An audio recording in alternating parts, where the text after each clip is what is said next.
2011 में कांग्रेस के करप्शन से परेशान होकर अन्ना हजारे जी ने एंटी करप्शन मूवमेंट की शुरुआत की थी। भारत माता की। This is the face of India's anti-corruption movement. Before they could even begin their protest, they were taken in. Women and men coming out and demanding a stronger law against corruption. They were trying to gather outside the Prime Minister's residence. Right from scratch, there's corruption in this country. I have lost 6.5 kilograms, but I'm having no other difficulty. ये anti corruption movement देश से corruption को तो खत्म नहीं कर पाया, लेकिन हाँ, देश में करप्शन करने के लिए एक और नई पॉलिटिकल पार्टी को जन्म देके चला गया। The CBI registered a case against jailed Aam Aadmi Party leader Manish Sisodia over alleged corruption.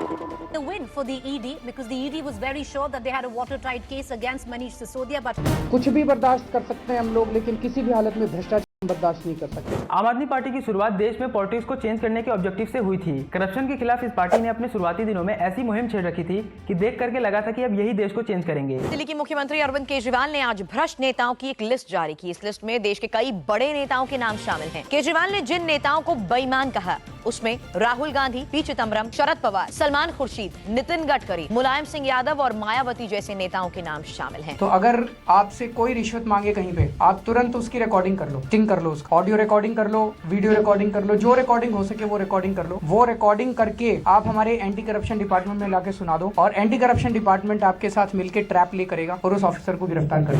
आज के समय इस पार्टी के ऊपर सबसे ज्यादा करप्शन के केसेस चल रहे हैं। अरविंद केजरीवाल, जो कि आम आदमी पार्टी के अध्यक्ष हैं और दिल्ली के सीएम भी हैं, उन्हें हाई कोर्ट के ऑर्डर के बाद जेल में डाला जा चुका है। Story right now, Arvind Kejriwal has been arrested by the Enforcement Directorate और करीब 9 बार समन करने के बाद जो है ईडी ने फाइनली अरविंद केजरीवाल जी दिल्ली के चीफ मिनिस्टर को अरेस्ट कर लिया है। Delhi Chief Minister Arvind Kejriwal has been arrested by the Enforcement Directorate in connection with the liquor policy case. Unprecedented has happened in India. A sitting chief minister has been arrested. Delhi को लड़कियों के लिए safe बनाने का वादा करने वाले Arvind Kejriwal, Hathras case में योगी सरकार पर निशाना साधने वाले अरविंद केजरीवाल आज अपने ही घर में अपनी ही पार्टी की सांसद स्वाति मालिवाल के साथ हुई मारपीट पर चुप हैं।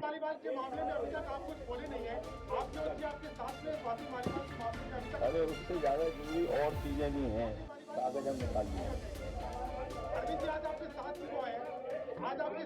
आम आदमी पार्टी के सपोर्टर जिन चीजों के लिए आम आदमी पार्टी का सपोर्ट करते थे, आम आदमी पार्टी हमेशा उसका उल्टा ही करती आई है। इस टाइम पे अरविंद केजरीवाल जी सबसे बड़े एग्जांपल हैं उस पॉलिटिशियन के जो आया तो था नायक के अनिल कपूर की तरह पॉलिटिक्स को चेंज करने के लिए। मंत्री साहब ने मना किया था। एवरीबॉडी, सबके सब चोर हैं साले। इन सब के नाम उस लिस्ट में डाल दो, सबके, किसी एक को भी नहीं छोड़ना।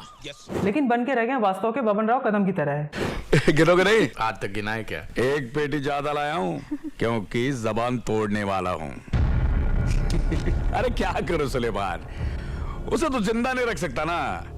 अपनी कुर्सी को बचाना है तो उसको तो मारना ही पड़ेगा ना, उसको मारना पड़ेगा ना। लेकिन ये सब हुआ कैसे? क्योंकि आम आदमी पार्टी तो हमेशा से ऐसे लोगों की पार्टी रही है जिन्हें नेताओं वाली सुविधा भी पसंद नहीं थी। उस टाइम पे खुद अरविंद केजरीवाल जी नेताओं को दी जा रही सुविधा का विरोध किया करते थे। Chief Arvind Kejriwal has refused to take a security cover.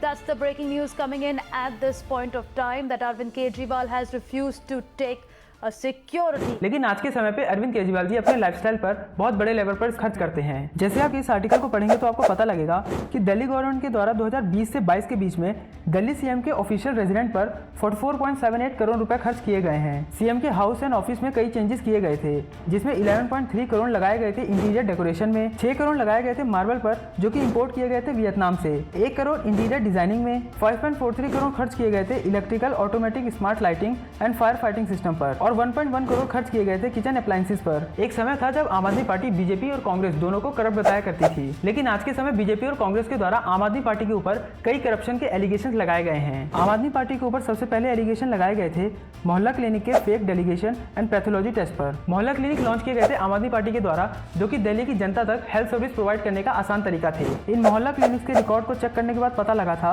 कि इन रिकॉर्ड्स में मैक्सिमम पेशेंट्स की आईडी फेक है। यहाँ तक कि जिन मोबाइल नंबर से पेशेंट्स ने रजिस्ट्रेशन करवाया था उनमें मैक्सिमम मोबाइल नंबर या तो इनवैलिड हैं या तो एग्जिस्ट ही नहीं करते। इसी तरह से 1000 ऑफ डिफरेंट पेशेंट के टेस्ट में सिमिलर मोबाइल नंबर रिकॉर्ड थे और 20,000 से ज्यादा टेस्ट में या तो कोई मोबाइल नंबर नहीं था या तो 0000 के डिजिट डले हुए थे। मोहल्ला क्लिनिक का स्कैम आपको बहुत छोटा स्कैम लगेगा, क्योंकि आम आदमी पार्टी के द्वारा किए गए लिकर स्कैम की वजह से अरविंद केजरीवाल जी को जेल भी जाना पड़ा है। असल में नवंबर 2021 में अरविंद केजरीवाल जी के अंडर दिल्ली गवर्नमेंट ने एक न्यू एक्साइज पॉलिसी को लॉन्च किया था। इस लिकर पॉलिसी में पूरी दिल्ली को 32 जोन्स में बांटा गया था, जिसमें हर एक जोन में 27 लिकर वेंट्स खोलने की बात कही गई थी। इस लिकर पॉलिसी का मेन ऑब्जेक्टिव था लिकर माफिया और ब्लैक मार्केटिंग को खत्म करना, लिकर कंजम्पशन में गवर्नमेंट का रेवेन्यू इंक्रीज करना और दिल्ली में लिकर वेंट्स को इक्वली डिस्ट्रीब्यूट करना। लेकिन ये सब हो पाता इससे पहले ही जुलाई 2022 को lieutenant governor V K Saxena recommendation देते हैं सीबीआई को दिल्ली एक्साइज पॉलिसी में हो रहे इनरेगुलरिटीज पर इन्वेस्टिगेशन करने की। रिपोर्ट में कहा गया था कि इस पॉलिसी से एक्सचेकर को 580 करोड़ का फाइनेंशियल लॉस हुआ है। मार्च में ईडी के द्वारा कहा गया था कि इस स्कैम की वैल्यू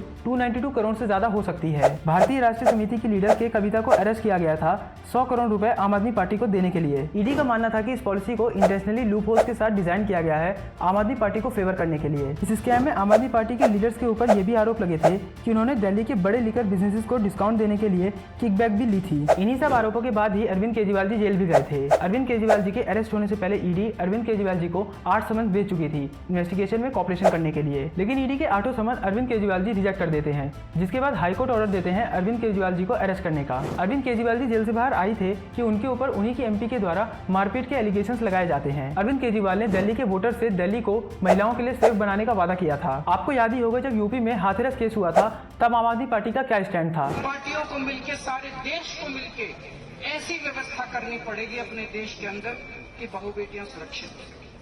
तो इसके ऊपर किसी किस्म की राजनीति नहीं होनी चाहिए। एक समय था जब आम आदमी पार्टी स्वाति मालवाल को लेडी सिंघम कहा करती थी। दिल्ली की लेडी सिंघम है ये, जहाँ पे नकली दारू बेची जाती है, वहाँ पे बड़े बड़े 30 मार्क वहाँ पे जाने में कतराते हैं कि यार कभी कुछ हो ना जाए। ये पहुँच जाती है। अगर महिला है और उसके साथ कुछ अन्याय हो गया तो फोन उठाओ, 181 करो और स्वाति मालीवाल पहुँच जाएगी। लेकिन आज के समय अरविंद केजरीवाल जी के घर में स्वाति मालवाल जी के साथ हुई मारपीट पर उनका ये स्टैंड है। स्वाति मालीवाल, 13 मई को आखिर हुआ क्या था? आपका पक्ष क्या है? देखिए, मैं मौके पे मौजूद नहीं था। पुलिस के पास 2 वर्जन्स हैं, एक स्वाति जी का और एक विभव का। पुलिस निष्पक्ष जांच करे और जो भी, अगर ये सच बोल रहे हैं तो इनके पक्ष में न्याय होना चाहिए, ये सही बोल रहे हैं तो इनके पक्ष में न्याय होना चाहिए। संजय सिंह जी ने कहा कि हाँ, उस दिन जो कुछ को लेकर उन्होंने प्रेस कॉन्फ्रेंस में बाकायदा एक टिप्पणी की थी, उन्होंने कहा था कि हाँ गलत हुआ है और मुख्यमंत्री के संज्ञान में पूरा मामला है। तो गलत तो आप ही लोगों ने मान लिया था हुआ है, फिर ये दूसरा वर्जन कहाँ से निकल कर आया? मैं इस वक्त कोई भी टिप्पणी करूंगा क्योंकि मामला कोर्ट में भी है, सब जुडिस है, उसके अलग अलग तोड़ मरोड़ के मायने निकाले जाएंगे। स्वाति मालीवाल के द्वारा सीएम के पीए विभव कुमार के खिलाफ एफआईआर करवाई गई थी, जिसके बाद विभव कुमार को अरेस्ट कर लिया गया है। दिल्ली पुलिस ने भी स्वाति मालीवाल के साथ हुई मारपीट की पुष्टि की है। दिल्ली पुलिस ने विभव कुमार के खिलाफ section 308, section 354B, section 341, section 506 and section 509 के चार्जेस लगाए हैं। स्वाति मालीवाल की फॉरेंसिक रिपोर्ट में भी इंजुरीज देखी गई हैं। विभव कुमार आम आदमी पार्टी के लिए इतनी इंपॉर्टेंस रखते हैं कि पूरी आम आदमी पार्टी विभव कुमार को बचाने के पीछे लग गई है। पार्टी के टॉप लीडर्स ने तो स्वाति मालीवाल के पूरे केस को बीजेपी के ऊपर ही डाल दिया है। अगर एक पॉलिटिकल पार्टी की तरीके से देखा जाए तो ये सारे वो यूटर्न थे जो कि आम आदमी पार्टी ने समय समय पर लिए हैं, जिसका भुगतान आम आदमी पार्टी के पॉलिटिशियंस को ही करना पड़ेगा। आपको क्या लगता है, क्या आम आदमी पार्टी को इन सब केसेस से किसी तरीके की प्रॉब्लम होगी या कांग्रेस और बीजेपी की तरीके से हर प्रॉब्लम को झेलते हुए आम आदमी पार्टी आगे बढ़ती रहेगी? आपको क्या लगता है कमेंट में जरूर बताइएगा। और अगर वीडियो अच्छा लगा हो तो प्लीज लाइक करें और बहुत अच्छा लगा हो तो प्लीज शेयर करें। अब हम मिलेंगे अगले वीडियो में, तब तक के लिए नमस्कार।